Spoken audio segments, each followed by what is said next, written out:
नहमदुहु व नसल्ली अला रसूलिल करीम बिस्मिल्लाहिर्रहमानिर्रहीम रब्बि इश्रह ली सदरी व यस्सिर ली अमरी वाहलुल उक़दतम मिन लिसानी यफ़क़हू क़ौली सदक़ल्लाहुल अज़ीम।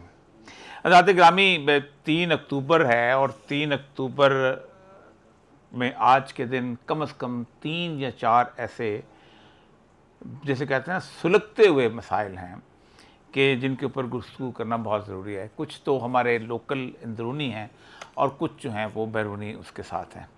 अगरचे कि जो लोकल हैं वो भी बैरून के साथ ही ताल्लुक़ रखते हैं और जो बैरून है वो लोकल के साथ ताल्लुक़ रखते हैं। जो सबसे बर्निंग और सुलगता हुआ मसला है वो है इस वक्त आज़ाद कश्मीर का। और आज़ाद कश्मीर के मसले के बारे में हमें जितना ज़्यादा सेंसिटिव हो जाना चाहिए उतना ही ज़्यादा हमारे लिए बेहतर है। उसकी एक बुनियादी वजह यह है कि आज़ाद कश्मीर जो है उसके बारे में गुज़श्ता तकरीबन 70 साल से हमारा ये दावा रहा है कि हम बहुत पुरअमन पुरसुकून और अपने लोगों को बहुत अच्छे तरीके से रखते रहे हैं। हमारे यहाँ एक जमहूरियत है, वहाँ इलेक्शंस होते हैं, वहाँ लोग बाकायदा मुंतखब हुकूमत आती है, उनकी अपनी पार्टियाँ हैं, सारा कुछ है। जबकि उनके मुकाबले में जो भारत का कश्मीर है वहाँ ना इलेक्शन उस तरह के होते हैं, ना पार्टियाँ उस तरह की होती हैं, ना उस तरह की हालात हैं कि जो चीज़ें हैं। एक इंडिपेंडेंस मूवमेंट जो है वहाँ चलती चली आ रही है। यही वजह है कि इस वक्त आज़ाद कश्मीर में जितने भी लोग बाहर निकले हुए हैं वो सारे के सारे पाकिस्तान से मोहब्बत और वफादारी के हिसाब से बहुत शदीद अपने जज्बात रखते हैं। और आपको अंदाज़ा नहीं कि वो कहते ये हैं कि हम पर जो इस वक्त सोशल मीडिया में जो इल्ज़ाम लगाया जा रहा है वो ये है कि हम भारत के एजेंट हैं। और मेरा ख़्याल है इससे ज़्यादा घटिया इल्ज़ाम नहीं हो सकता कि जिसका आप तसव्वुर नहीं कर सकते कि वो लोग जिन्होंने इतने तवील अरसे से कुर्बानियाँ दी हैं, मारें खाई हैं, कैंप्स यहाँ चलते थे, लोग वहाँ जाके मारें खाते थे, सब कुछ करते थे। ये मेरे हाथ में उस एक्शन कमेटी के मुतालबात हैं।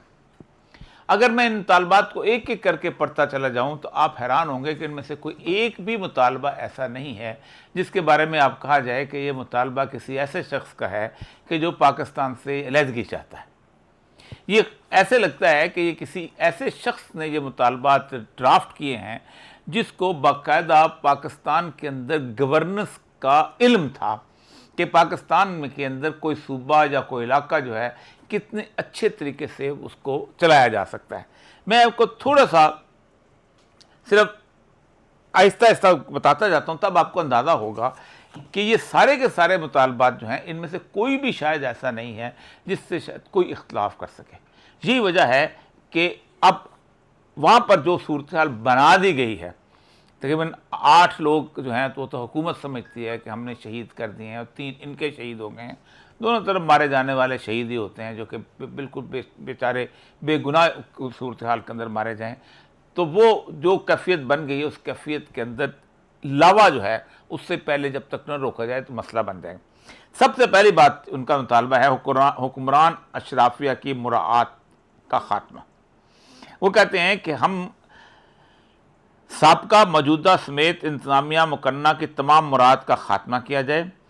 साबिक रिटायर्ड हुक्मरान अशराफिया जजेस ब्यूरोक्रेट्स को, अब आपने देखा होगा आप किसी IG के घर चले जाएँ, वो रिटायर हो चुका हुआ है, 8 साल से उसके घर में एक घर वो चल रहा है, बाहर गार्ड भी खड़े हुए हैं, दूसरी चीज़ें भी हैं। वो कहते हैं तमाम हुक्मरान तबके को 1300 सीसी गाड़ी के इस्तेमाल तक महदूद किया जाए। अब जिसका जी चाहता है वो कहता है कि नहीं।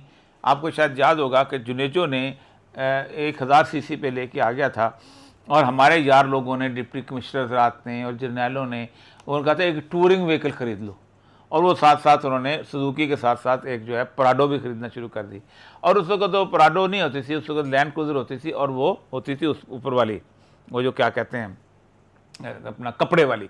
तो कपड़े को उन्होंने बाकायदा वहाँ से जाके दूसरा वाला बनाया, फिर उसके अंदर AC लगवाया। तो ये सूरत हाल जो थी हमारे यहाँ। इन हुक्मरान अशराफी के ख़ानदानों के ज़ेर इस्तेमाल सरकारी गाड़ियाँ वापस ली जाएँ। सरकारी गाड़ियों को फ़कत सरकारी अमूर की अंजामदही तक महदूद रखा जाए। मैं आप सोचें कि आपको इधर लाहौर शहर में आपको बलूचिस्तान की, KPK की, सिंध की गाड़ियाँ आपको मिलेंगी। क्या है, बेटे ने लम्स में दाखिला लिया हुआ है, मुझे याद है अच्छी तरह कि मेरा बेटा जहाँ फास में पढ़ता था वैगन में आता जाता था और वो कहता था फलां के उसने बेटे ने तो वो गाड़ी जहाँ छोड़ी हुई है, तो फलां, तो आप कैसे डिप्टी कमिश्नर की आपकी गाड़ी। मैंने कहा मसला सारा ये नहीं है कि वो, मसला सारा ये है कि जो तुम रिस्क हलाल खाओगे कल को तुम उसी, यही वजह है कि वो कहते हैं हमने नौकरी वोकरी तुम्हारी तरह की नहीं करनी, ये बहुत मुश्किल नौकरी। उसके बाद उन्होंने कहा वज़रा की तादाद कम की जाए। अब ये इनमें से कौन सा मुतालबा है जो इंडिया का हो सकता है? दूसरा जो अहम तरीन मुतालबा है जिसके ऊपर सारी इस वक्त पूरी की पूरी इस्टेब्लिशमेंट भी और हमारी हुक्मरान भी जो है वो इस वक्त जिस-बिस हैं और समझते हैं ये क्यों किया जा रहा है। पाकिस्तान के अंदर कम से कम 10 नशिस्तें ऐसी हैं जो पंजाब में हैं, जो उनके महाजर यहाँ पर आए थे तो वो जनाब आके आबाद हुए हैं और उनकी उन्होंने नशिस्तें बनाई हुई हैं। एक कराची की है MQM की, एक आपको याद होगा कि KPK और गिल्गित-बल्तिस्तान के नशिस्त है। करते क्या हैं, वहाँ इलेक्शन हो जाते हैं, वो बेचारे एक पार्टी को वोट दे चुके होते हैं, ये 10 नशिस्तें उसकी झोली में जाकर डाल देते हैं और वो इलेक्शन ख़त्म हो जाता है। अगर पीपल पार्टी की गवर्नमेंट है तो नून लीग की बन जाती है, नून लीग की है तो पीपल पार्टी की बन जाती है, दोनों की नहीं है तो PTI की बन जाती है, PTI की तो किसी और। वो कहते हैं ये कम से कम आप ये तमाशबीनी ख़त्म करें। यानी जिस वक्त MQM ने कश्मीर में अपना मेंबर बनाया है, आप खुद सोचें कोई ताल्लुक है अल्ताफ़ हुसैन का मुजफ्फराबाद में या किसी और जगह उनका था? क्यों? उसको वो जो लोग वहाँ पर रह रहे हैं कराची के, वो कहते हैं अल्लाह का नाम लो, मिस्कीन लोग हैं, दूध बेचते हैं और छोटा मोटा काम करते हैं, हम MQM के साथ लड़ाई कर सकते हैं? हमें तो वोट देना जो इधर अल्ताफ़ भाई कहेगा। अब जब वापस नेगोशिएशन पे वो गए हैं तो वो कहते हैं, ये कहते हैं नहीं ये तो नहीं खत्म। अब ये तो बेसिकली टेक्निक है, यही तो धांधली का रास्ता है। उन्होंने कहा अच्छा ठीक है, कहते हैं उन्हें रिप्रेजेंटेशन, लेकिन वोट नहीं देंगे ये वज़ीर आज़म के लिए। मतलब आ जाओ बैठ जाओ, लेकिन वो आपकी मफादात यहाँ पर, कारोबार यहाँ पर, कुलचे आप यहाँ के खाते हैं, बकरखानी आप यहाँ की खाते हैं, सिरी पाए आप यहाँ के खाते हैं, वोट आप आएगा कश्मीर में देते हैं क्या आप चीज़? रहते आप निस्बत रोड में हैं, रहते आप ग्वाल मंडी में हैं, कहते हैं हम कश्मीरी हैं, क्योंकि आप वहाँ पर आ गए हमें तो बस ठीक है, क्योंकि आपके रगों में कश्मीरी खून है, हम मानते हैं कश्मीरी खून है, लेकिन आप उसकी जिस सूबे की, जिस इलाके की आप सर्द गर्म के शरीक नहीं हैं, दुख में शरीक नहीं हैं। 2005 में ज़ल्ज़ला आया, आपके घर तो नहीं उजड़े, घर तो उनके उजड़े। एक तो सबसे अच्छा, उसके बाद उन्होंने आज़ाद जम्मू कश्मीर के अवाम के लिए फ्री इलाज की सहूलियात फराम की जाए। अब ये उन्होंने पहले भी उन्होंने कहा था कि हमारे लिए सबसे बड़ा मसला ये है कि कार्डियोलॉजी का शोबा बहाल किया जाए। अब मैं एक पहले दिन से मैं इस चीज़ का कायल हूँ कि 2 शोबे ऐसे हैं कि जिसमें मेरा और आसिफ जरदारी के बेटे का और मेरे बेटे का और नवाज शरीफ के बेटे का और इमरान खान के बेटे का और चीफ ऑफ आर्मी स्टाफ के बेटे का एक हक है बराबर का। मेरे बेटे को कैंसर है, नवाज शरीफ के बेटे को कैंसर है, जरदारी के, इमरान खान के, आर्मी चीफ, इनको एक तरह का इलाज चाहिए। मैं अगर भूखा हूँ मैं चने खा लूँगा, आप गोश्त खा लेंगे। मैं अगर नंगा हूँ मैं जाके लंडे के कपड़े ले लूँगा, आप जाके तो सूटेड बूटेड, गुजारा हो जाएगा दोनों। लेकिन 2 जगहों पे ज़रूरत, मेरा बेटा ज़हीन है तो मेरे बेटे को भी उसी कॉलेज में, स्कूल में दाखिला चाहिए जिस स्कूल में जरदारी के बेटे को नवाज। तो वो कहते हैं कि ये बुनियादी तौर पर ये 2 फैसिलिटीज़ हैं दुनिया पूरी में। वो कहते हैं बाकी किसी फैसिलिटीज़ के ऊपर दुनिया कॉम्प्रोमाइज़ कर लेती है, इस फैसिलिटीज़ में। अब इसमें उसके बाद तीसरा उनका मुतालबा है फ्री यकसा तालीम, जो मैंने आपसे ये कहा है। उसके बाद कहते हैं कि इंटरनेशनल एयरपोर्ट का क़याम हो। कहते हैं इतने अरसे से ये सारे का सारा हमारा चला आ रहा है, एक एयरपोर्ट आपने बना सके, जबकि जिधर चाहते हैं आप 11 आपने मोटरवे बनाए हैं, एक मोटरवे नहीं कश्मीर के अंदर आपने बनाया। नौकरियों में महाजरीन मुकीम पाकिस्तान को कोटा। उसके बाद आगे उनका ये है कि कहते हैं कि 5 kV के ऊपर कमर्शियल बिजली बिल्लात, कमर्शियल बिल्लात के नोटिफिकेशन पर अमल किया जाए। असल मसला ये है को कहते हैं कि मंगला डैम वो है जो कि आज़ाद कश्मीर के मीरपुर के इलाके के अंदर है, वहीं पर उनकी ज़मीनें भी गई थी, उससे आप गुज़श्ता तकरीबन 50 साल से बिजली दे रहे हैं। और बिजली के बारे में आपका बेसिक प्रिंसिपल ये, आप देखें ना KPK जो है उसको रॉयल्टी बिजली की मिलती है। हालांकि मैं ज़ाती तौर पर समझता हूँ कि ये जो डैम होता है ये सारे लोग सूबे मिल के बनाते हैं, KPK अकेले का हक तो नहीं है, कर्जा भी सारे मिल के उतारते हैं। चलो गैस तो हो गया, वहाँ से निकल रही है, लेकिन ठीक ये। उसके बाद उनका अगला है कि आटे के मुतल्लिक भी उनका है मुतालबात। अब ये सारे के सारे जो मुतालबात, जब मैं गिनता चला जाऊँ ना, तमाम अज़ला में गार्बेज ट्रीटमेंट प्लांट्स तामीर किए जाएँ, दौरान तारीख हुकूमत की तरफ मुकदमात का खात्मा किया जाए, 12 हाइडल पार्ट से हाई कोर्ट के फैसले को किया जाए, आज़ाद जम्मू कश्मीर बैंक को शेड्यूल बैंक का दर्जा दिया जाए, जैसे हमारे यहाँ पंजाब बैंक है, जैसे सिंध बैंक है, आज़ाद पत्तन शहीद अजहर के बाकी तो छोटे छोटे मुतालबात, महकमा ज़राअत और लाइफ स्टॉक की इस्लाह, ये छोटे छोटे मुतालबात। हमारे एडमिनिस्ट्रेशन की एक बड़ी ख़राबी है कि वो किसी भी तौर पर सरेंडर करना नहीं सीखती। वो कहती है कि ये जो मुतालबात हैं अगर हमने आज मानने शुरू कर दिए तो कल को दूसरा आ जाएगा तो वो माने। ओ भाई, पहले बात तो ये तय कर लो कि क्या ये जायज़ मुतालबात हैं या नहीं है, और अगर जायज़ हैं तो जो मुतालबात कर रहा है उसको सर मात आँखों पे बिठाओ कि ये कौन लोग हैं कि जो इस तरह की सूरत हाल लेके, और ये सारे के सारे जो हैं आपके फेडरल बजट के अंदर से अदा होते हैं। आपने पूरे का पूरा सिस्टम जो है आपका, उसने मेजॉरिटी ऑफ द रॉयल्टी जो है आज़ाद कश्मीर से आप बिजली की ले रहे हैं, जिसको आप उनको पे नहीं कर, मुद्दतों से पे नहीं करते चले आ रहे। दूसरी बात यह है कि आपका एक पूरे का पूरा जो डिफेंस का बजट है उसकी बुनियाद आज़ाद कश्मीर है। अगर आज़ाद कश्मीर ना हो तो आप तो डिफेंस बजट ही कोई नहीं, आपको कोई ज़रूरत ही नहीं है, क्योंकि इंडिया में सिर्फ कश्मीर में मूवमेंट अकेले नहीं चली, 13 और जगह भी चल रही है।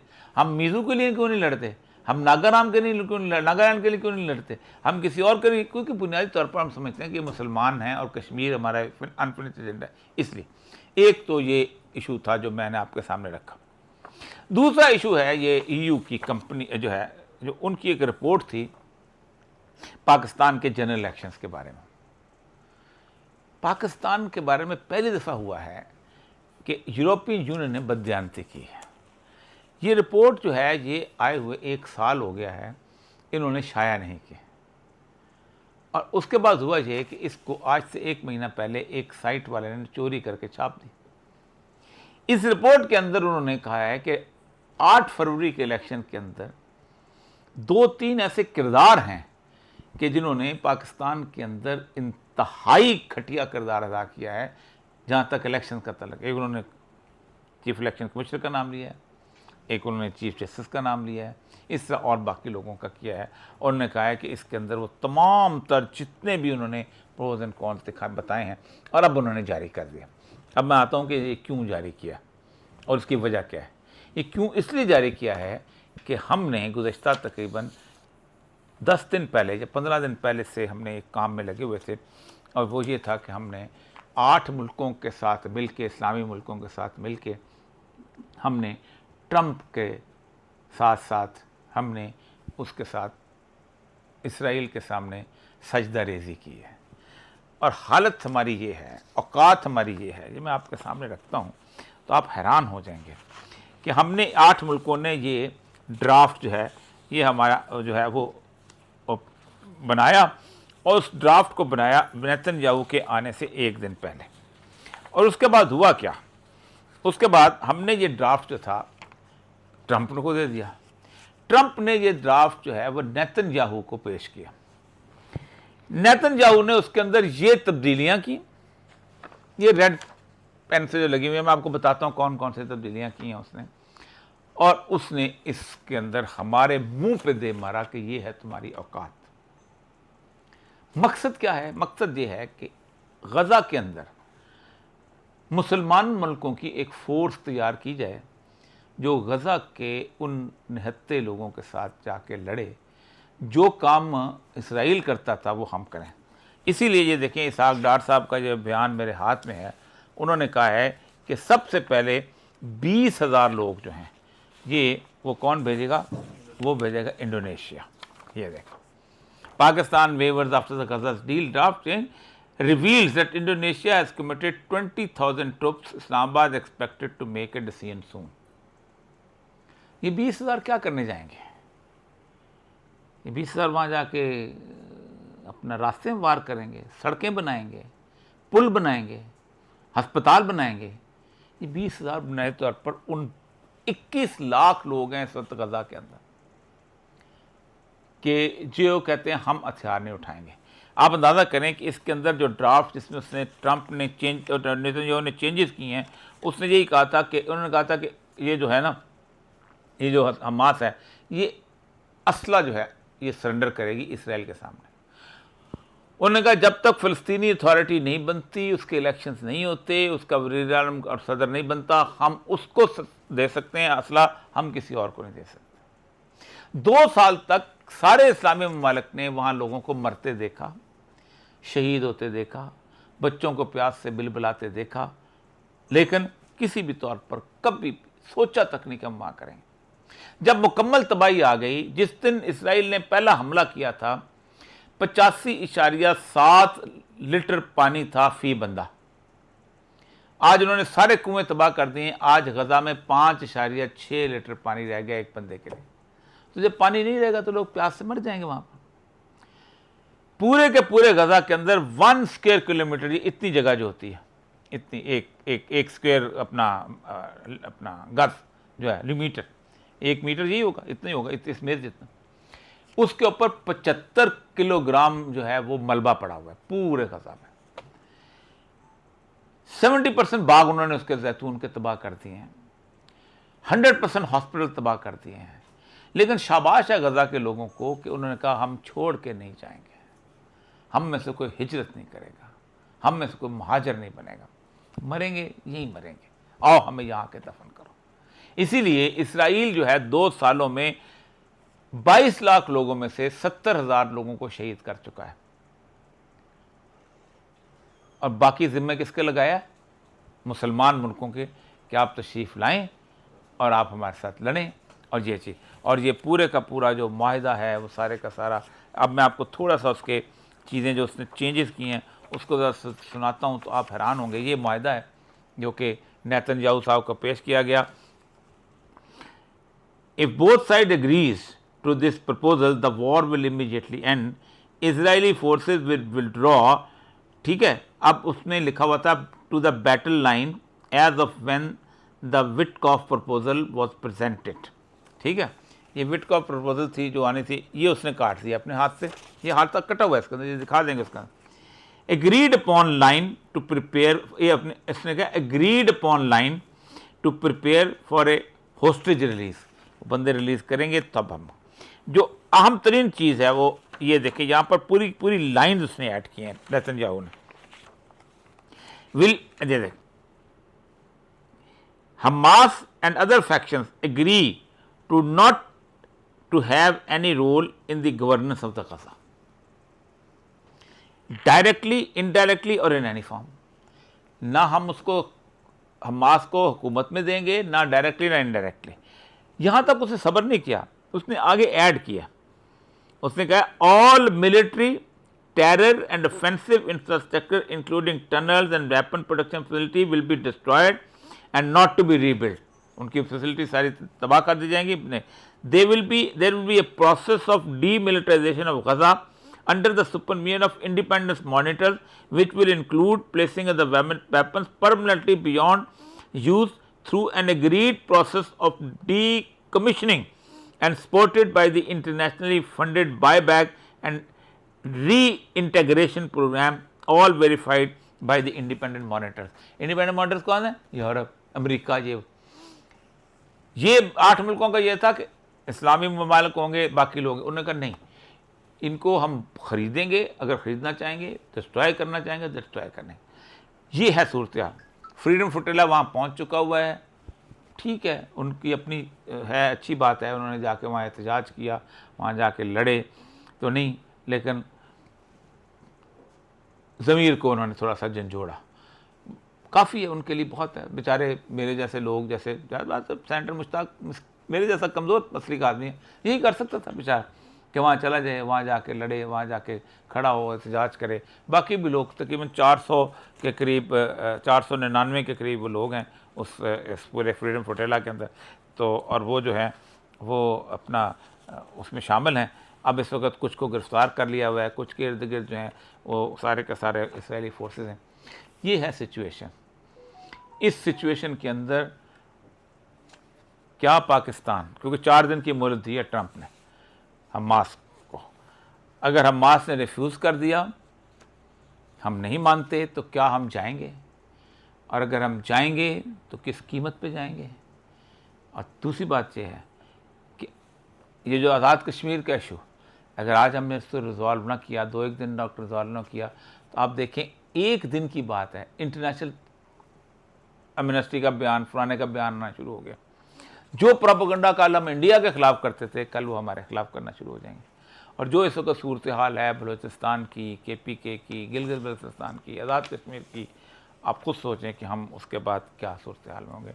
सवाल जवाब जो हैं इन हालात के अंदर जो भी आप समझते हैं उसके बारे में बात करें। सारी सूरत हाल में इस सामने ये चीज़ आ रही है कि डेलिब्रेटली ये कराया जा रहा है पाकिस्तान आज़ाद कश्मीर के अंदर, मेरा ख्याल है डेलिब्रेटली। देखिए 1 साल पुराना मसला है ना, ये जो प्लानिंग चली आ रही है इसको डिस्टेबल करने की, वन ऑफ द पार्ट है उसमें से जो एजेंसी के अंदर भी लोग होते हैं, एस्टेब्लिशमेंट लोग होते हैं, जो फॉरेन लोग हैं जिनकी नेशनलिटी फॉरेन है, डेफिनेटली वो उनके लिए काम करते हैं और जैसे ही मौका मिलता है तो कोई ना कैसा काम करते, मेरा ख्याल है ऐसा। आप मुझे बताइए कोई एक मुतालबा ऐसा है जो कि 1 दिन के अंदर तस्लीम न किया जा सकता। मैं आपके सारे ये 6 सफ़े हैं, इन 6 सफ़ों के अंदर कोई एक भी मुतालबा ऐसा नहीं है, तो इसका मतलब कि जो मुतालबे नहीं मान रहा वही डेलिब्रेटली कर रहा है इसको। ये एक साल पहले एग्री अपॉन हुआ था ना, 1 साल पहले उनके जुलूस निकले थे, सब कुछ हुआ था, वो सारे मुतालबात मानने को तैयार हो जाएंगे, लेकिन ये 12 सीटें नहीं छोड़ेंगे। और 12 सीटें क्यों नहीं छोड़ेंगे? इन 12 सीटों के नजरिए वो अपनी मर्जी की हुकूमत बनाना चाहते हैं। असल झगड़ा तो वहां पर है कि यहां से 12 बंदों को ट्रांसपोर्ट किया जाए और जिसकी चाहे आज़ाद कश्मीर में गवर्नमेंट बना ली जाए। ये है असल मसला। ये सारे, मैं एक एक मुतालबा, आप मुझे बताइए कि किसी से गाड़ियां छीनना कौन सा मुश्किल काम है? किसी से मुराद लेना जो है रिटायर्ड अफसरों से कौन सा मुश्किल काम है?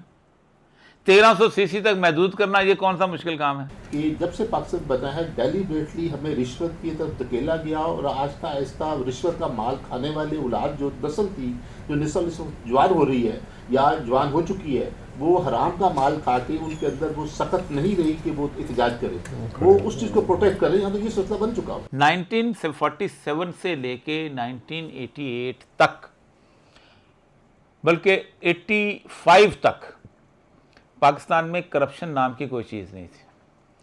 करप्शन का आगाज़ किया था आला हज़रत ज़िया-उल हक़ साहब ने, और आगाज़ हुआ था MPA फंड से। पहली दफ़ा ये हुआ था कि उन्होंने कहा था कि MPS को एक को 50 लाख रुपया दे दो और MNA को 1 करोड़ रुपया दे दो। इसकी मिसाल ये थी कि वो कमीशन के ऊपर मुख्तलिफ़ किस्म के डेवलपमेंट काम कराते थे। मैं आपकी एक छोटी सी मिसाल देता हूँ। 5 साल के बाद मैं हेल्थ का इंचार्ज बना बलूचिस्तान में। 5 साल वो MNA MPS जो थे वो हेल्थ के वो डिस्पेंसरियाँ बनाते थे, पैसे मिले हुए थे, कमीशन खाते थे। जिस वक्त मैंने हेल्थ का चार्ज संभाला उस वक्त 512 हेल्थ डिस्पेंसरियाँ थीं, जी जो BHUs कहते हैं। नॉन डेवलपमेंट बजट के साथ 1 साल में सिर्फ 35 डिस्पेंसरीज को हम स्टाफ दे सकते थे, विच मीन्स आखिरी जो डिस्पेंसरीज को मिलने था वो 9 साल के बाद मिलना था या 10 साल के बाद। उस वक्त ना उसकी ईंट रहनी थी, ना उसका रोशनदान रहना था, ना उसका कुछ और चीज़। तो ये सारे का सारा जो, इसी तरह एजुकेशन, एक BHU बना दो, एक अस्पताल बना दो, एक इंडस्ट्रियल होम बना दो। उसके बाद हालत ये थी कि मैं 1991 का जब मैंने बजट बनाया, बलूचिस्तान का फर्स्ट सरप्लस बजट था, तो डेवलपमेंट में मैंने कहा जब अपनी स्कीमें दें मैं ऐड करूं, तो स्कीमें नहीं थी किसी के पास। स्कीमों के लिए आपको दिमाग चलाना पड़ता है। तो मीटिंग थी, बजट मीटिंग, मैंने कहा अच्छा फिर ऐसा करो अपने अकाउंट नंबर दे दो ताकि पैसे डायरेक्ट तुम्हारे अकाउंट में जमा करा दें। ये लेवल है। उसके बाद हुआ ये है कि फिर seldom a politician was corrupt before Zia ul Haq. Bhutto के जो लोग थे ना, कौसर नियाज़ी जिस घर से गया था उसी घर में वापस आया था। हनीफ रामे पेंटिंग करता था, वहीं आया था वापस। हालांकि भुट्टो को जो मर्जी आप कह लें, गुलाम मुस्तफ़ा खान की जायदाद ज़्यादा नहीं बढ़ सकी थी उसके अपने ख़ास वक्त से। इससे पहले आप चले जाएँ, मैंने खोज सकते हैं कि सोहरवर्दी जैसे बंदे मुश्किल तमाम अपनी, उसकी बीवी जो है वो क्रेडिट के ऊपर वो अपना उसकी लाश को लेके आई थी वहाँ पर दफन करने के लिए। अब्दुल रब निश्तर जो जहाँ गवर्नर था, उसकी जब वो डेथ हुई है तो उसके स्कूल की फ़ीस जो थी वो उसके पेशावर का किराया आता था महीने का, उससे अदा होती थी। ये थी और जब पॉलिटिशियन ठीक होता है तो नीचे कुछ नहीं होता। 1985 की असेंबली जिसमें मोहम्मद खान जुनेजो साहब बने थे वज़ीर आज़म, और पंजाब में कौन बने थे? मियाँ मोहम्मद नवाज शरीफ। इस असेंबली ने सबसे पहले MP, इन्होंने फिर कहा अच्छा चलो आओ, इन्होंने फिर पूरे का पूरा फिर नवाज शरीफ, ये ब्यूरोक्रेट नवाज शरीफ के हैं, ये ब्यूरोक्रेट जो उसके हैं। तो असल मसला ये है कि करप्शन जो है ये हमने इसके अंदर डाल दिया। अब तो हालत बहुत बुरी है। अब तो मुझे समझ नहीं आती कि हम जुडिशरी को कैसे बचाएंगे, हम सिविल सर्विस को कैसे बचाएंगे। अब जुडिशरी को बचाने के लिए इम्पॉसिबल। मुझे लोग कहते हैं जी 26वीं आईनी तरमीम जो है उसकी वजह से ये जज जो हैं ख़राब। बिल्कुल गलत है। 26वीं तरमीम आपको सच्चा फैसला करने से रोकती है? कहाँ लिखा हुआ है कि अमीनुद्दीन, जस्टिस अमीनुद्दीन या दूसरे जो हैं, जब मंदोखेल जो हैं वो सही फैसला ना करें? 26वीं तरमीम सिर्फ यही कर सकते हैं ना, आपको जज लगा सकती है, आउट ऑफ द वे लगा सकती है। लेकिन अगर आप वाकई समझते हैं कि आपने इस कुर्सी में बैठे हुए हैं जहाँ अल्लाह ताला के सामने जवाब दें, तो आप कुछ नहीं, कोई तरमीम आपको इंसाफ करने से नहीं रोक सकती। लेकिन मसला सारा ये है कि आपने हैंड पिक लोगों को लेके आते हैं, 25-25 लाख रुपए तनख्वाहें देते हैं, और ये सारी की सारी सूरत हाल। जी अस्सलाम वालेकुम।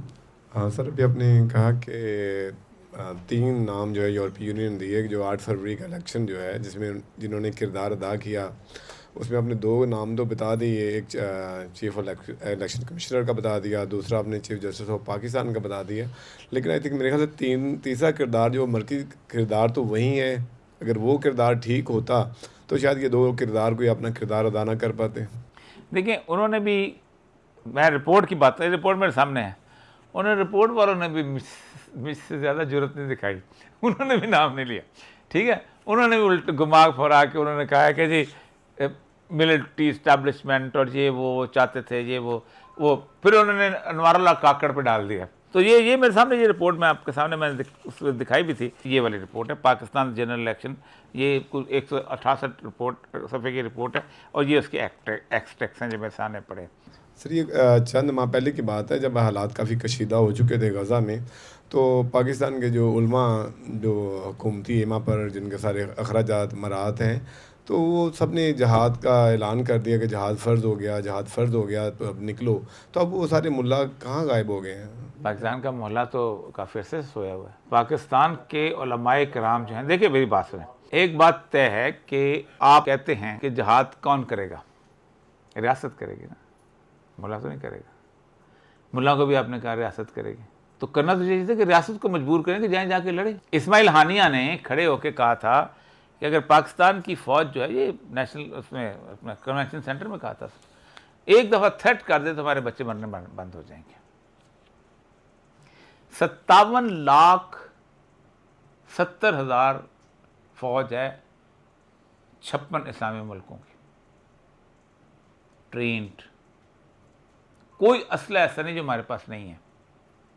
एटम बम हमारे पास है, F-35 सऊदी अरब के पास है, पैट्रियट मिसाइल उसके पास है, JF थंडर हमारे पास है, ईरान के पास पूरे का पूरा असला है, सीरिया के पास है, UAE ने अभी ज़बरदस्त किस्म के प्लेन्स खरीदे हैं, मलेशिया ने खरीदे हैं। 57,70,000 जिनका ये काम है। एक अफगानिस्तान में उसामा बिन लादेन आके बैठता है, 48 मुल्क आ जाते हैं, आप क्यों नहीं जाते? सर एक क्वेश्चन है कि सऊदी अरब में वहाबी बादशाहत है मौलवियों के साथ, ईरान में मौलवी शिया मौलवी बादशाहत ही है, वो भी इसी तरह सुन्नी बादशाहत है कतर और कुवैत में। साथ ही उर्दवान का जो है वो जमहूरी पार्लिमानी निज़ाम है, सदारती निज़ाम भी है, जो हमारे यहाँ से कुछ लोग चाहते हैं। पाकिस्तान की दुनिया की बेहतरीन फ़ौज है, जैसा कि हमने देखा बनियान अल-मरसूस में, और अमेरिका ने आज तक सोमालिया, यमन और इराक़ के भूखे नंगों को, अफ़गानिस्तान के भूखे नंगों को मारा है। तो इतने वसाइल, पैसा, सब कुछ हमारे पास है। असल मेन हम मकसद पे क्यों नहीं गुफ्तगू करते कि इतना कुछ रखने के बावजूद इस तरह ये फंक्शन कर रहे हैं हमारे साथ। मैं कार्नेगी रिपोर्ट है मेरे सामने, कार्नेगी रिपोर्ट कहती है, मैंने पिछले दिनों भी इस पर बात की थी, Pakistan has been heavily dependent on the foreign add, कर्जा नहीं, भीख, ठीक है, ever since independence in 1947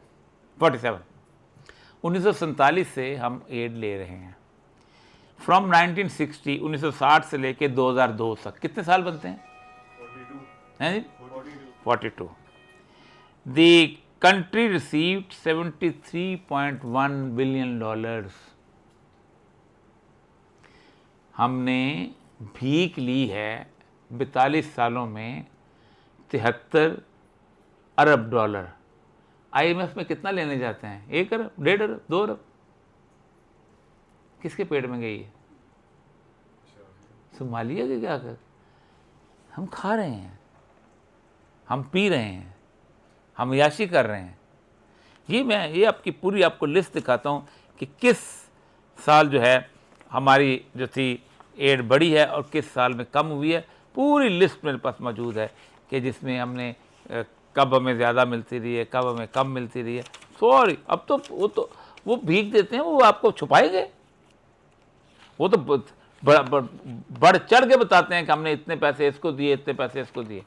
73.1 billion. और आप देखें फ्रॉम 2002 टू 2010 आगे 8 साल United state gave Pakistan almost $19 billion. 73 और 19 कितने हो गए? जरा जमा करें, मेरे हिसाब बड़ा कमज़ोर है जी।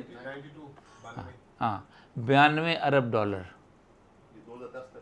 ठीक, 2010, ठीक है जी। उसके बाद एन एवरेज 2 अरब डॉलर सालाना। The enhanced partnership with Pakistan act of 2009, also known as the Kerry Lugar bill, commits the United States to provide $7.5 billion in non-military aid, non-military फौजी मदद नहीं, ये in and aid to the Pakistan over 5 years। ठीक है, 9 से 5 साल, ये 7 साल, कुछ 125 अरब डॉलर हम खा चुके हैं। ठीक है, फिर आप कहते हैं हम गजा फौज ना भेजें, फिर हम कहते हैं अमेरिका के सामने अकड़ दिखाएं हम लोग। एक चीज मुझे बता दें इतने पैसों की जो पाकिस्तान में बनी हो। ये मोटरवे है ना,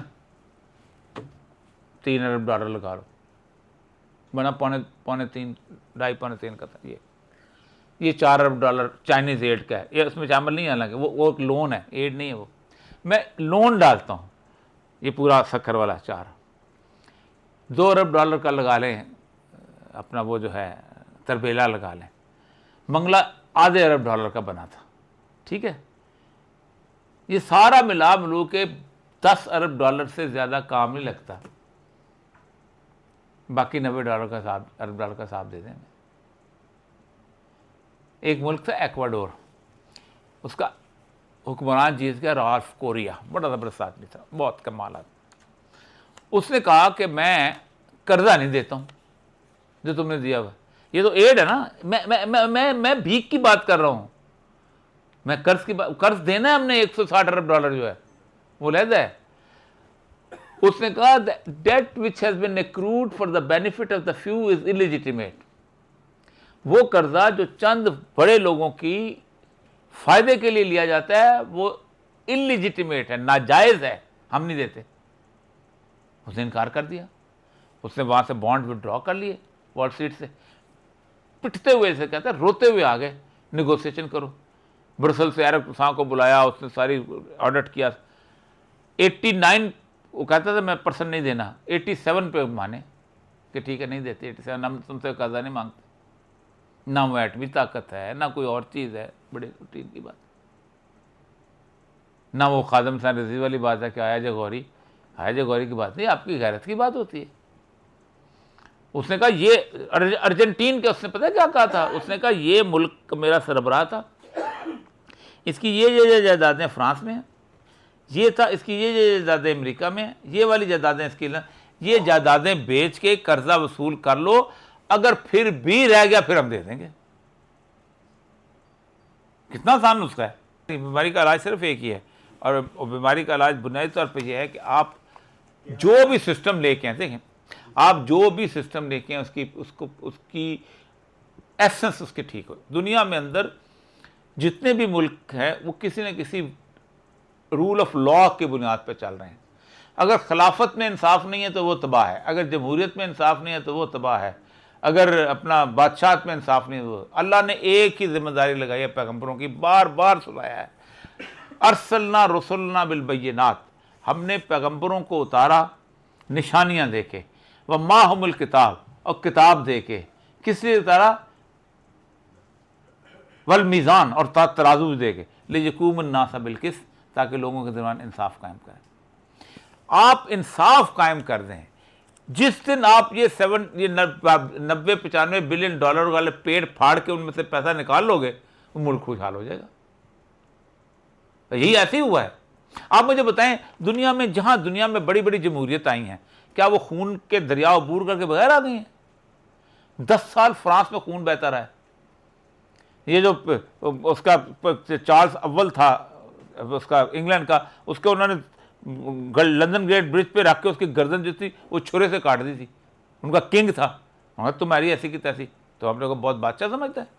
ये जितने मुल्क आप मुझे बताइए, कहाँ स्पेन में फ्रांको 40 साल फ्रांको जो है वो हुक्मरान रहा है, जनरल फ्रांको, और स्पेन में मार्शल लॉ लगा के रहा है, आखिर में उन्होंने उड़ा के परे मारा। इटली के अंदर आपको पता है कि ये जो माफिया होता था, ये जो सिसिली का जो सारे ओमतरा जो होते थे, तो जो मुख्तलिफ किस्म के जजों को भी खरीदते थे, उन्होंने एक दिन उनको मारना शुरू कर, ठीक कर दिया उन्होंने, आज वो ठीक हो गए हैं। ऑपरेशन के बगैर या गवर्नमेंट कर ले या फिर पब्लिक खुद कर लेती होती है। कोई नहीं चाहता फोड़ा उसके यहाँ रहे, फोड़ा वो आम आदमी हो, वो वैसे छुरे से निकाले या फिर कोई सर्जन आके निकाल दे।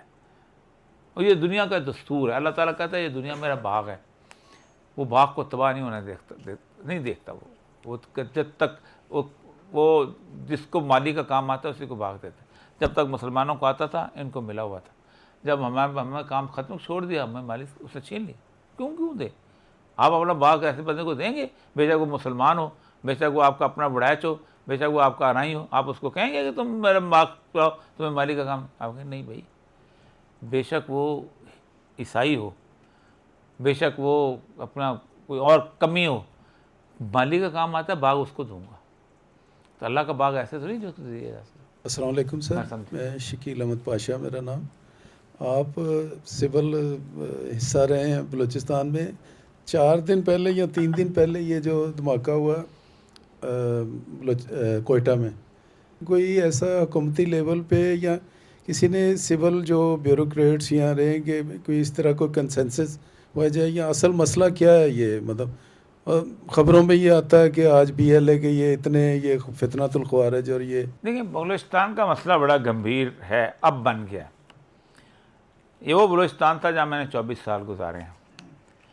मैं 6 मार्च 1980 को गया था और 24 जुलाई 2004 को वहाँ से आया था।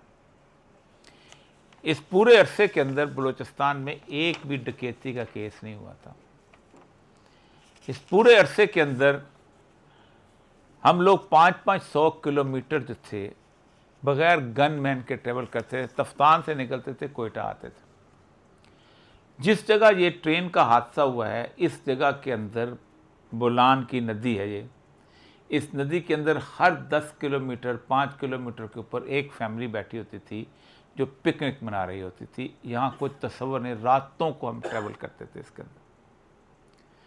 हालांकि अफ़गान सिचुएशन आकी हुई थी, उसके बावजूद भी लाहौर कोयटा से निकलते थे। कुछ लाख एक जगह है जो कि बॉर्डर की तरफ है, वहाँ जाके चाय अच्छी मिलती थी, वो पीते थे। एक सरनान बिल्कुल बॉर्डर के ऊपर इलाका है, वहाँ जाके हम रोश खाया करते थे। इस हद तक पीसफुल था ये सूबा कि जिसका आप तसव्वुर नहीं कर सकते। और उसकी बुनियादी वजह ये थी कि 74 से लेके 1977 तक इस सूबे में आर्मी एक्शन हुआ था भुट्टो दौर का। जनरल टिक्का खान को भेजा गया था, जनरल टिक्का खान ने वो एक्शन लिया था और बाद में उन्होंने कहा जी हमने तो ये एक्शन लिया था शाह ईरान के कहने के ऊपर। फ्लैग हैरिसन की जो किताब है ना, in the shadow of Afghanistan, उसमें भुट्टो ने कहा है कि मुझे शाह ईरान ने ये कहा था कि मेरे मुल्क के अंदर ये जो लोग हैं बलोच, क्योंकि 40 लाख बलोच यहाँ हैं तो 40 लाख वहाँ पर भी हैं, ये वहाँ आज़ादी की तहरीक चला रहे हैं, अगर यहाँ चल पड़ी तो वहाँ भी मसला हो जाएगा, तो इनको दबा दो।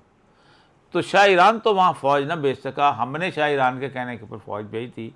और उसकी वजह ये नहीं थी कि फ़ौज जाना चाहती थी, उसकी वजह ये थी कि भुट्टो को अपना मुखालफ पसंद नहीं था। वो नहीं चाहता था कि अताउल्लाह मैंगल की गवर्नमेंट वहाँ रहे या वली खान की गवर्नमेंट जब वहाँ रहे, इसलिए भुट्टो साहब। लेकिन 77 में 6 जुलाई को जब ज़ियाउल हक आया है तो उसने 2 काम किए थे। एक, उसने कहा था कि मैं हैदराबाद का केस ख़त्म करता हूँ, गद्दारी का मुकदमा था, बल्कि सुप्रीम कोर्ट ने नेशनल अवामी पार्टी को कलअदम पार्टी करार दे दिया था, पार्टी ख़त्म कर दी थी। और गद्दारी का मुकदमा जो था हैदराबाद ट्रिब्यूनल में चलता था, जैसे इमरान खान का आज मुकदमा चलता है ना जेल के अंदर, वैसे ही उनका मुकदमा चलता था। उसमें वली खान थे, गौस बख्श बजंजो थे, अताउल्लाह मैंगल थे, उसके साथ हबीब जालब, जो कहते हैं हबीब जालब की गद्दारी का मुकदमा भुट्टो ने बनाया था। उसने आते ही आम माफ़ी का ऐलान कर दिया था। पहले तो एक चीज़, गिनतियाँ नहीं की जाती हैं, रियासत गिनती नहीं करती कि मेरे कितने मरे हैं और उसके कितने बच्चे, क्योंकि रियासत जो है ये जो है किसी बदमाश का डेरा नहीं होता कि मेरे 4 मारे हैं तो मैं 6 मार के आऊँगा। दूसरा, उन्होंने कहा जी हमारे लोग जो है ये बाहर गए हुए हैं और पहाड़ों पे गए असला लेके आए, तो हमें असला भी लाने दें, क्योंकि बलोच जो है वो हाँ असले का, उनके यहाँ बलोच पठान दोनों में असला जो है बहुत इंपॉर्टेंट जेवर समझा जाता है। ज़ियाउल हक ने उनको अलाउ कर दिया। उसके बाद सूरत हाल ये हुई है कि सिर्फ 1.5 साल बाद ज़कात का निज़ाम आया था, उसी मेजर के खिलाफ जिसके खिलाफ वो बंदूक तान के खड़े होते थे, उससे वो ज़कात के पैसे 10 किलोमीटर पैदल चल के लेके आते थे। मैं सिबी में डिप्टी कमिश्नर था, वहाँ एक कर्नल साहब जो थे वो एम्बुश में मारे गए थे। मैं उन 4 लोगों को जानता था। तौक्कल एक शख्स होता था मरियों का, उसका एक कैंप था, तो उस कैंप जो था उसके अंदर वो रहता था और भागा हुआ फरार था। मैं वहाँ रोड निकालने लगा। रोड निकालने के लिए जब हमने 114 साल बाद रोड निकाली थी, तो वहाँ के सिलाचियों ने बाकायदा उस तौक्कल को पकड़ के हमें दिया था कि ये आपका मुल्ज़म है, ये ले लें, जिसको बाद में वाला ट्रायल हुआ, जो कुछ भी हुआ।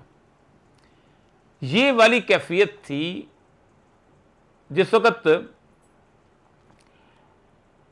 खैर बख्श मरी अफ़गानिस्तान में था, तो उसके दोनों बेटे जो थे वो बलूचिस्तान आ गए थे। एक का नाम था चंगेज़ मरी और दूसरे का नाम था गिज़ेन मरी। एक CNW का वज़ीर था और एक था उसका वज़ीर था होम डिपार्टमेंट, दोस्त आदमी।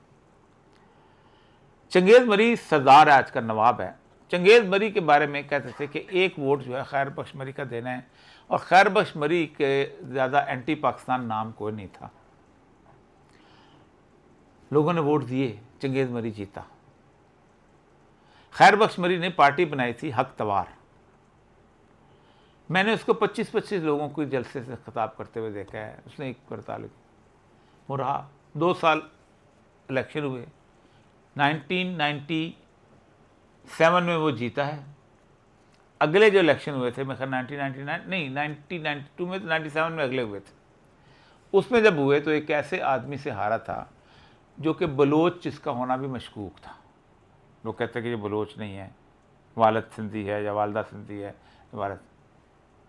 मैं जब वहाँ गया था तो पंजाबी इस्तेमार मुर्दाबाद के नारे हर दीवार पे लिखे होते थे, क्योंकि आपने एक्शन किया हुआ था, आपने 6000 बंदे मारे हुए थे।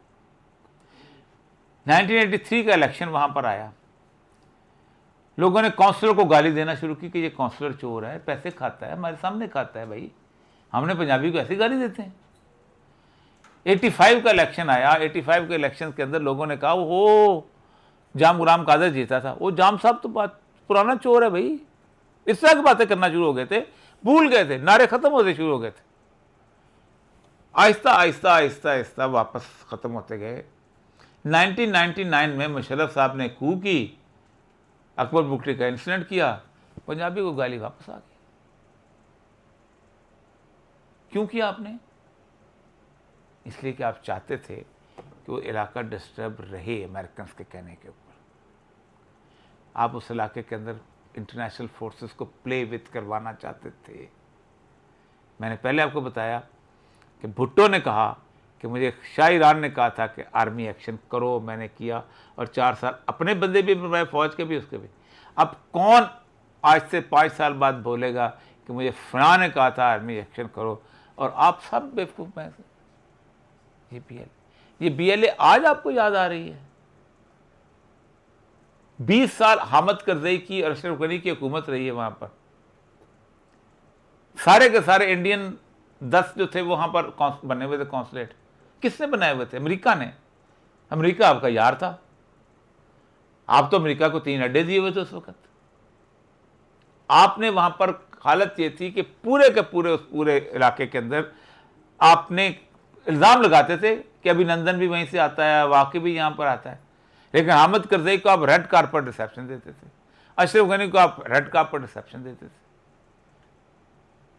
तो असल मसला ये है कि आपको मुखलस होना पड़ेगा और आपको सिर्फ पाकिस्तान का सोचना पड़ेगा और आपको ये नहीं सोचना पड़ेगा कि writ of the state, writ of the law होती है, रिट ऑफ द जस्टिस होती है, रिट ऑफ द स्टेट नहीं होती। जिहाद के ज़िम्न में हुआ कि जी उलमा की जानिब से जो जिहाद को कहा गया कि ये फ़र्ज़ हो गया, जानी जिहाद फ़र्ज़ हुआ या माल के लिहाज से, या दोनों हुए हैं जी फ़र्ज़ जो हैं?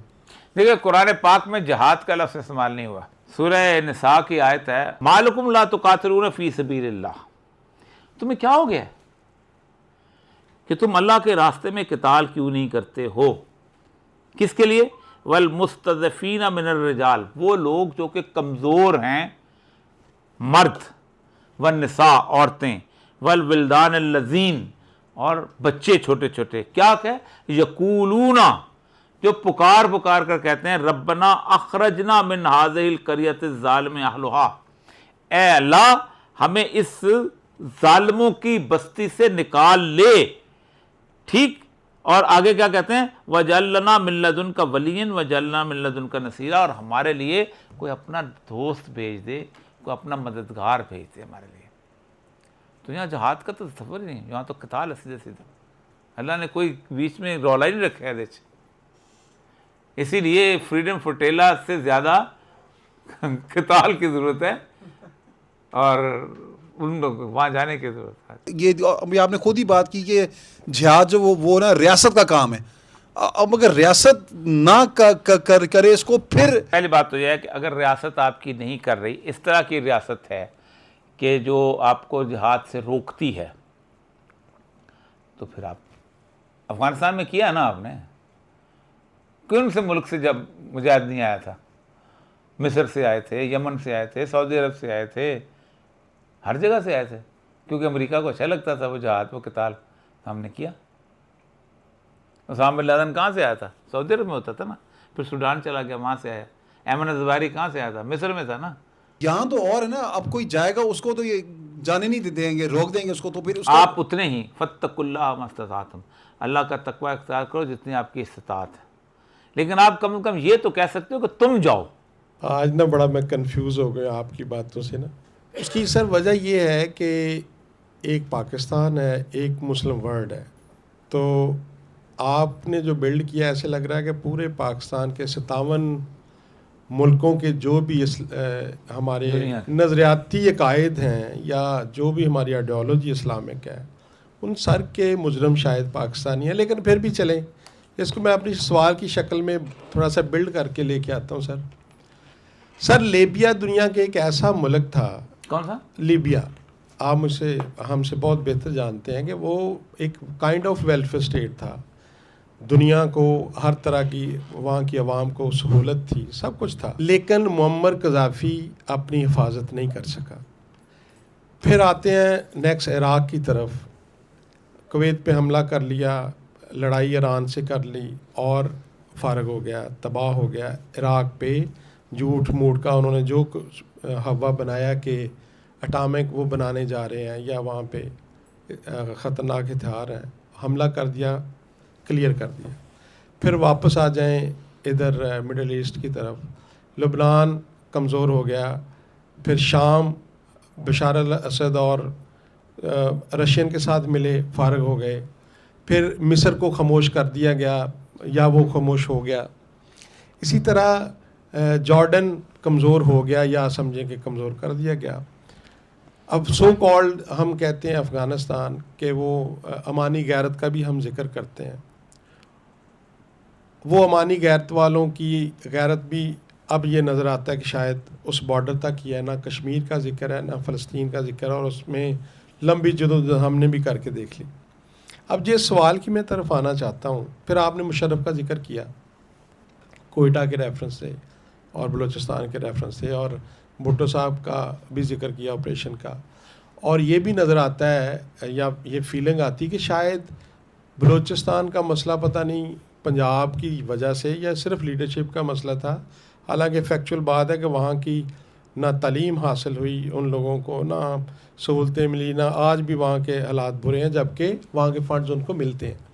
लेकिन मेरा जो असल सवाल है वो ये है कि क्या आप नहीं समझते कि जब ईरान को भी तबाह किया गया, हमला कर दिया गया, और जो लंबी लिस्ट मैंने अपने मुसलमान ममालिक की कही है, मैं जो अफ्रीकन कंट्रीज़ उनकी बात ही नहीं करता, वो तो मुश्किलात में हैं और भी गुर्बत और भी मसाइल हैं, और चंद जो मुल्क रह गए थे उनमें वो सबको एक एक करके कमज़ोर कर दिया, तबाह कर दिया, सारा कुछ हो गया। आप नहीं समझते कि पूरी दुनिया के जो मुसलमान ममालिक हैं, इनकी अगर परफॉर्मेंस थी इनमें से किसी की, तो वो पाकिस्तान की फोर्सेस की परफॉर्मेंस थी, जिसकी वजह से वो चाहे ऊपर से कर रहे हो, मजबूरन कर रहे हो, या अपने जाल में आहिस्ता आहिस्ता फंसा रहे हो, या उन्होंने नंबर लेट लगाया हो। लेकिन इसका क्रेडिट हमें ये देना पड़ेगा कि जैसे तैसे 9-9.5 बिलियन डॉलर का बजट लेके अब 140 बिलियन डॉलर का एक मुल्क जो है ना, जैसे सऊदीया है, वो हमें कह रहा है डिफेंस पैक्ट करें। और एक फैक्चुअल बात सर, आपने कहा F-35 उसके पास है, उसके पास F-35 नहीं है। लेकिन अगर हम उस बात पे आएँ कि 9 बिलियन डॉलर का बजट और 140 बिलियन डॉलर के बजट वाले मुल्क भी हमें कह रहे हैं कि हमारे साथ डिफेंस पैक्ट करें, और आखिरी फिक्र यही है कि आप नहीं समझते कि पाकिस्तान की फोर्सेस ने फिर तारीख़ी सतह पे देखा जाए तो ये परफॉर्मेंस दी है, और ये हमारे लिए प्राइड की बात है। मुल्ला उमर से जब आखिरी नेगोशिएशंस हो रही थी ना, तो हमारे कुछ जर्नैल भी बैठे हुए थे, बाकी लोग भी थे, तो उसने पश्तो में फ़िक्रा बोला था, जिसकी पंजाबी तर्जमा है कि वारियाँ ना लवाओ, आज हमारी बारी है तो कल आपकी भी आएगी। तो उसमें बड़े लोगों के शामिल थे।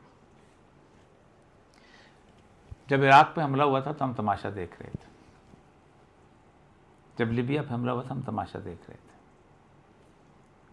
जब शाम पे हमला हुआ था हम तमाशा देख रहे थे, जब अफ़गानिस्तान पे हमला हुआ था हम सारे मिल के अफ़गानिस्तान में गए थे। हमें कोई बताने की ज़रूरत नहीं कि हम कादसिया जीते थे। 48 कंट्रीज़ की फोर्सेस गई हैं अफ़गानिस्तान में।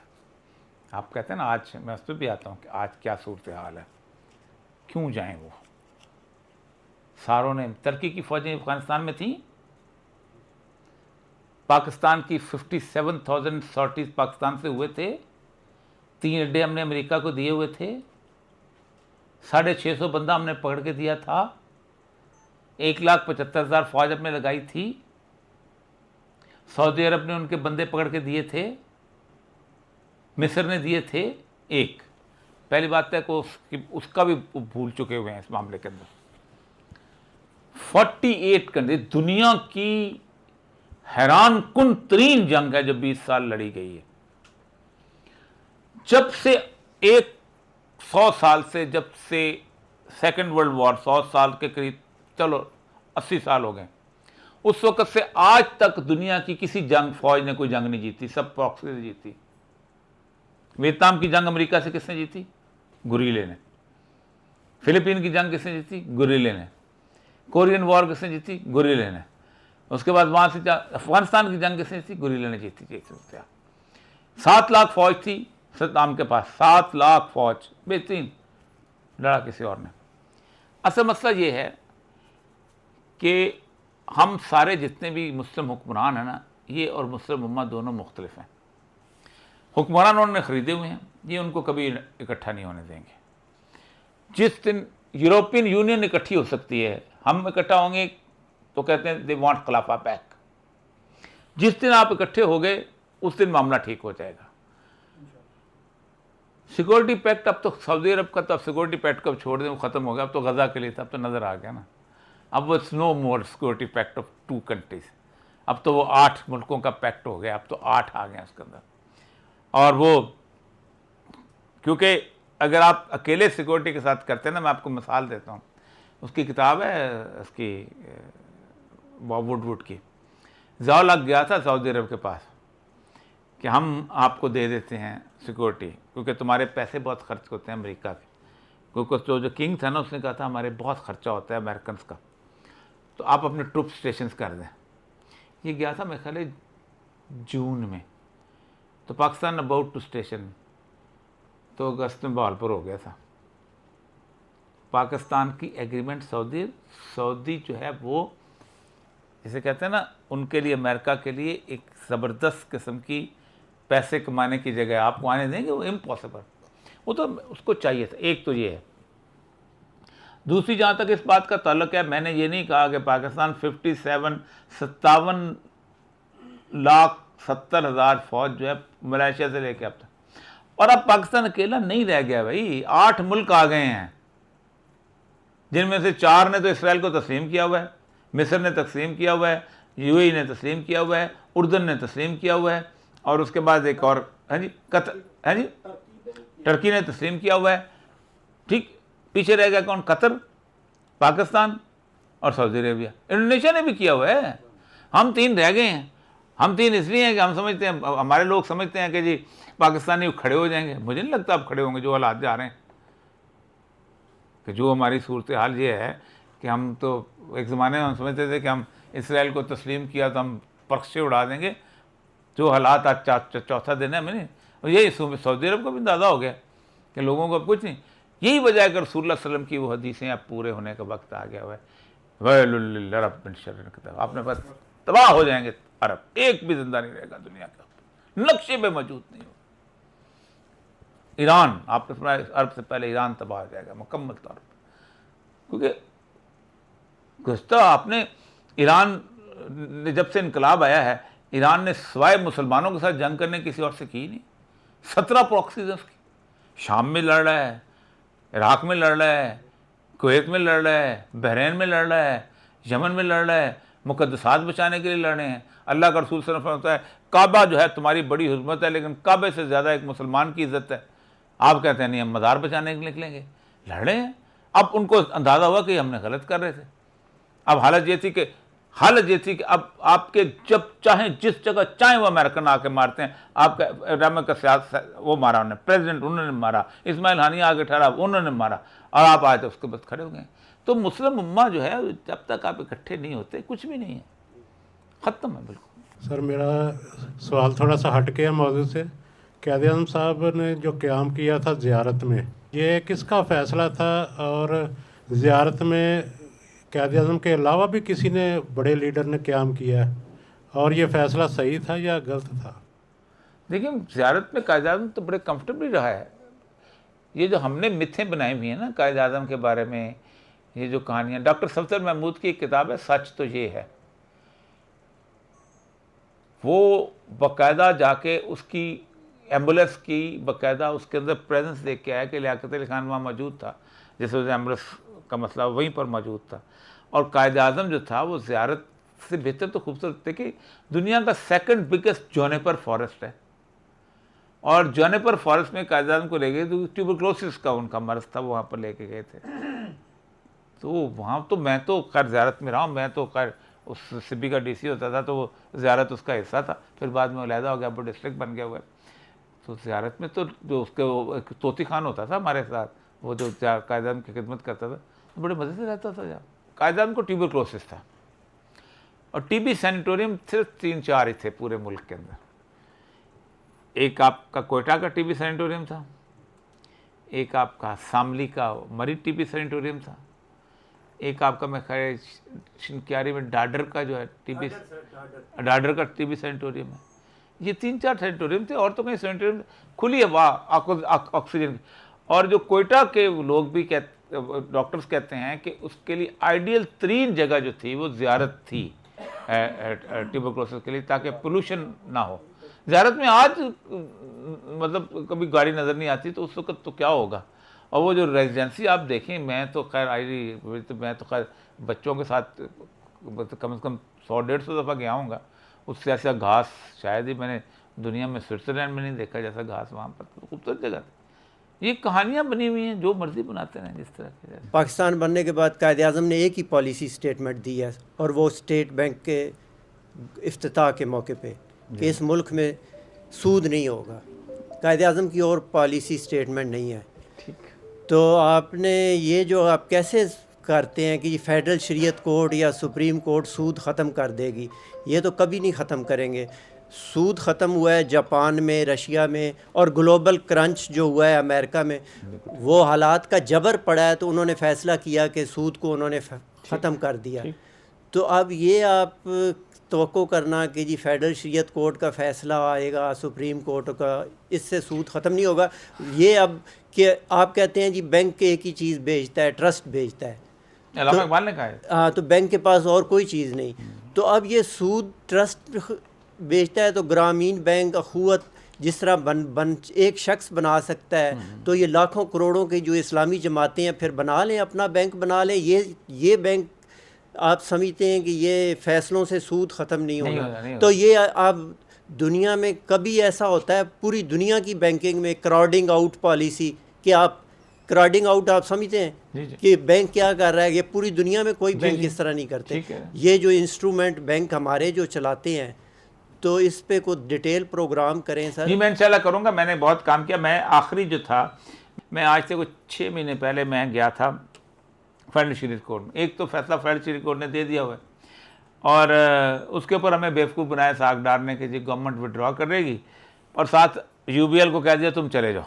ओ भाई, स्टेट बैंक को कहो, यूबीएल को कहो, खबरदार, यूबीएल का बाप नहीं जाएगा। लेकिन वो अपील कर दी। अब वो पाकिस्तान की सुप्रीम कोर्ट शरीयत बेंच नहीं बना रही, और बना भी ले तो 1999 दिसंबर में फ़ैसला आया हुआ था। 150 सफ़े का फ़ैसला है, 5 जजों ने दिया था, जस्टिस वजीउद्दीन अहमद, जस्टिस खलील रहमान, उसके बाद जस्टिस मौलाना मुस्तकी उस्मानी, और 2 और थे जज जिन्होंने फ़ैसला दिया था। इंतहाई तफसील से फ़ैसला दिया था, वो इम्प्लीमेंट नहीं हुआ। जून 2001 में सूद उन्होंने कहा था ख़त्म कर दिया जाए, नहीं कर। देखिए आपकी बात बिल्कुल ठीक है। इस वक्त दुनिया पूरी में सूद ख़त्म हो चुका हुआ है। हर मुल्क के अंदर 1.2% जो है वो लेते हैं सर्विस चार्जेस।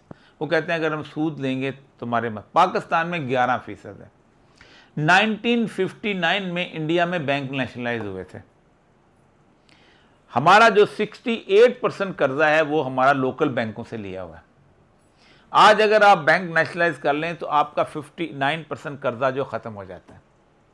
ये मेरा और आपका पैसा, इसका पैसा, इसका पैसा, इसका पैसा, ये बैंक में रखा हुआ है। हुकूमत वो कर्जा लेती है, फिर मेरे ऊपर ही टैक्स लगा के मुझे ही 11% सूद देती है, यानी मेरी जूते उतार के मुझे ही मारती है। तो वो असल में इसलिए होता है कि अगर हम बराह रास्त वो ले लें तो फिर मियाँ मंशा को कौन पैसे देगा, फिर ये यूबीएल के मालिक को कौन पैसे देगा, फिर वो यूबीएल का मालिक को मियाँ मंशा इलेक्शन में कैसे पैसे आपको देगा। तो ये पूरे का पूरा सिस्टम जो है, ये बुनियादी तौर पर जो है इसके अंदर एक बहुत रेडिकल चेंज चाहिए। मैं आखिरी जब लेके गया इस्लामिक बैंकिंग के खिलाफ, मैंने कहा ये ऐसा है कि पीछे गोश्त एक है पड़ा हुआ, एक दुकान जो है उसमें एक खिड़की जो है वो खंजीर के गोश्त की है, एक बकरी के गोश्त की है। इधर से उठाता है वो खंजीर का गोश्त, इधर वही है, वो बकरी के गोश्त भी बेच रहा है, इधर से खंजीर का गोश्त भी बेच रहा है। यही इस्लामिक बैंकिंग है। यानी आप खुद सोचें, आप मेरे पास आते हैं, आप कहते हैं मैंने एक ऐनक खरीदनी, मुझे पैसे दे दो, 10,000 रुपये दे दो। मैं कहता हूँ यार 10,000 रुपया तुम क्या करना, मैं तुम्हें ऐनक ख़रीद के दे देता हूँ तो तुम दे। अब मैं आपको ऐनक ख़रीद के दे देता हूँ, और फिर मैं कहता हूँ अभी तक ये ऐनक तो मेरी मलकियत है, तो तुम इस ऐनक का 100 रुपये महीना किराया देते रहना मुझे, जब तक 10,000 पूरे नहीं होते। तो अल्लाह को धोखा दे रहे हैं ना आप। तो ये इस्लामिक बैंकिंग है कि हम तुम्हें, अल्लाह के रसूल सल्लल्लाहु अलैहि वसल्लम ने फरमाया कि जिसने एक चीज़ की एक वक्त में 2 कीमतें लगाईं, अगर उसने कम वाली कीमत पे ना बेची तो उसने सूद कमाया। ये जो वापडा है ये क्या करता है, ये वापडा जो है एक बहुत बड़ा अदारा है, वो कहता है मैंने एक डैम बनाना है।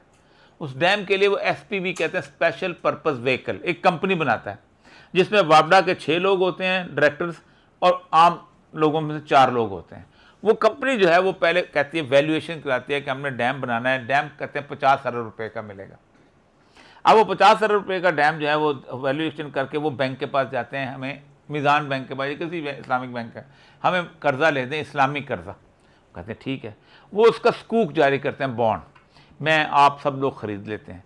वो 50 अरब डॉलर जो हैं उससे वो कंपनी बन के डैम तैयार हो जाता है, वो कंपनी का मलकियत है, कंपनी ने कर्जा लिया हुआ है, मैं वो डैम किराए पे लेता हूँ बिजली पैदा करने के लिए, और सुबह से उठता हूँ और देखता हूँ काइबर यानी कराची का रेट क्या है इंटरेस्ट का, या लाइबर लंदन का रेट क्या है, उसके हिसाब से मैं किराया देता हूँ। मैंने मुफ्ती साहब से पूछा था, मैंने कहा मुझे बताएं कौन सा घर है जो आप किराए पे दिया हो और सुबह सवेरे आप सूद का रेट देख के उसका किराया वसूल करते हैं। तो यूँ अल्लाह को धोखा दे रहे हैं ना हम सारे के सारे। तो मैं गया था उनके पास बैंक, 600 सफ़े की मेरी पिटीशन है, मैं उनके सामने रख दी। मैंने कहा जी इसमें कम से कम ये जो तब्दीलियाँ की हैं इसको ठीक कर दें। कहते नहीं हमने 5 साल की मोहलत दी है, 5 साल बाद आना। वो पता नहीं मुझे रहमान साहब के बेटे हैं वहाँ पर आजकल वो लगे हुए हैं, वो अपना उसके सरबराह हैं। मैंने कहा इसका मतलब 5 साल तक कम कोई पिटीशन ना करें, 5 साल तक सूद हलाल है इस मुल्क के अंदर। यही ज़िया-उल-हक ने किया था, इस्लाम की शरीयत कोर्ट नाफिज की और कहा 10 साल तक कोई जो है फाइनेंशियल मैटर नहीं सुनेगी। तो मुखलस नहीं हैं हम उस सिस्टम के बेनिफिशरीज हैं, हम उस सिस्टम को रखना चाहते हैं, उसी के साथ हम चलते हैं।